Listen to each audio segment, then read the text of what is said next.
और इस वक्त एक और अहम खबर, चंडीगढ़ में नेता विपक्ष भूपेंद्र सिंह हुड्डा ने प्रेस कॉन्फ्रेंस की और एक बार फिर से उन्होंने प्रेस कॉन्फ्रेंस में वोट चोरी के आरोपों को लेकर सवाल उठाए और कहा कि अन्य राजनीतिक दलों पर भी मामलों की बात कही। भूपेंद्र सिंह हुड्डा की प्रेस कॉन्फ्रेंस, चंडीगढ़ में उन्होंने प्रेस कॉन्फ्रेंस की।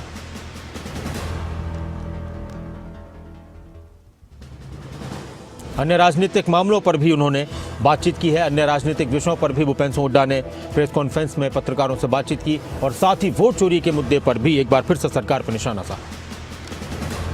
कि वोटर लिस्ट जो है इलेक्शन कमीशन के जिम्मेवारी है कि फेयर वोटर लिस्ट बनाना।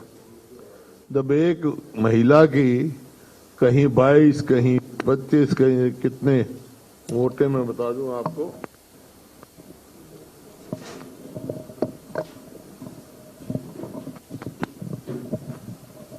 एक बूथ में एक ही बुजुर्ग महिला के 223 वोट बना रखे है जी। हरियाणा में मतदाता सूची में 1,22,000 फर्जी तस्वीरें हैं।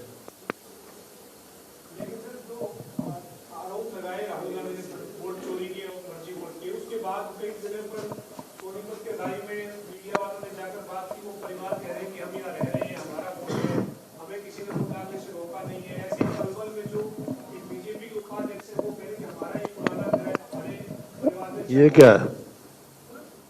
ये क्या है? ये भी देख लो ना। ये कह रहा है 300 गज के घर में 7 मेंबर, मालिक बोला नहीं पता इतने वोट कैसे बने।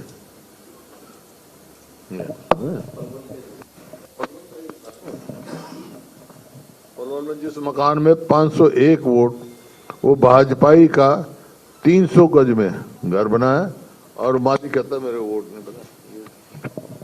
आज के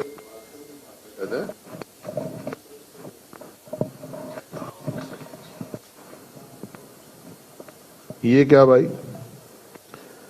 भाजपा के समर्थक श्री शिवराम 2016-21 तक पार्षद रहे।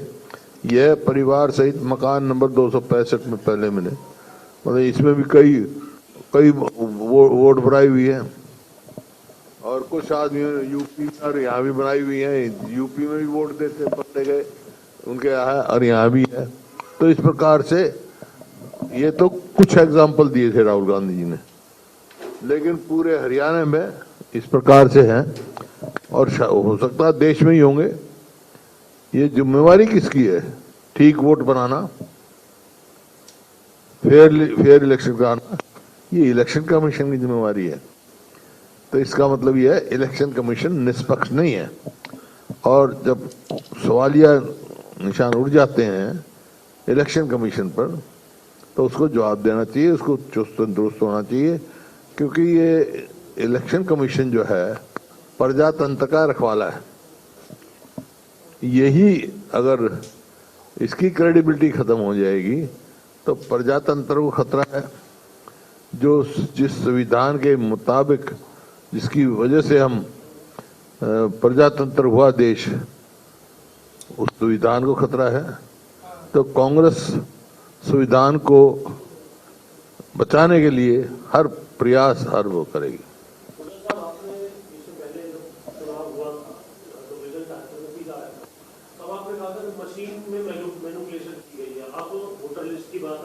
वोटर लिस्ट और मशीन इलेक्शन प्रोसेस की बात है ये।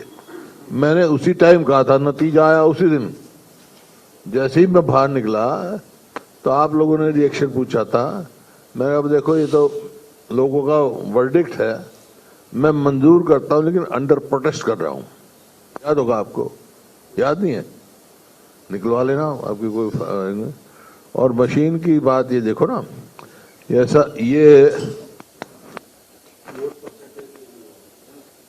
5 तारीख को 8:34 पे ये करते 61.19%, 61.19%।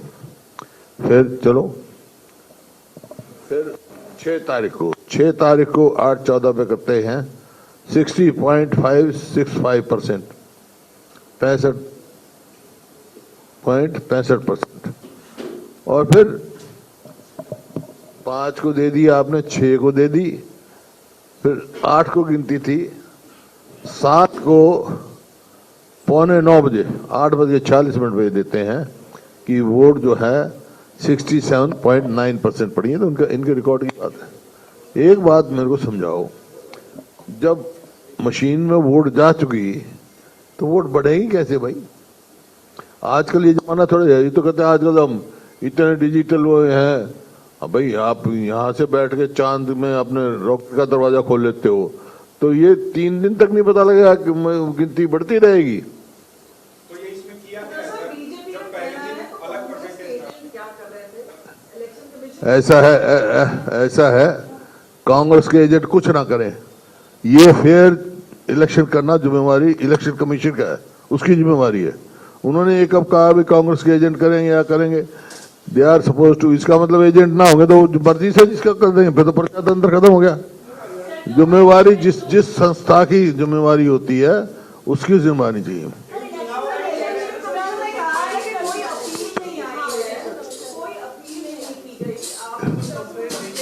अभी मैं जिस दिन रिजल्ट आया था उस दिन मैंने कहा था, उसके बाद फॉरम में हम इलेक्शन कमीशन मिले थे, कांग्रेस पार्टी के डेलीगेशन। तो उन्होंने कहा जी क्या इसका समाधान का? मैंने कहा अभी करा लो, बैलेट पे करा लो, रिजल्ट आ जाएगा।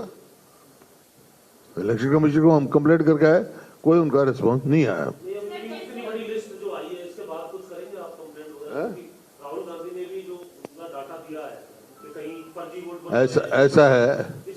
ऐसा है उनका नहीं, इसके बाद कंप्लेंट क्या नहीं, इलेक्शन पिटीशन है वो तो अलग बात, सब्ज्यूडिस है।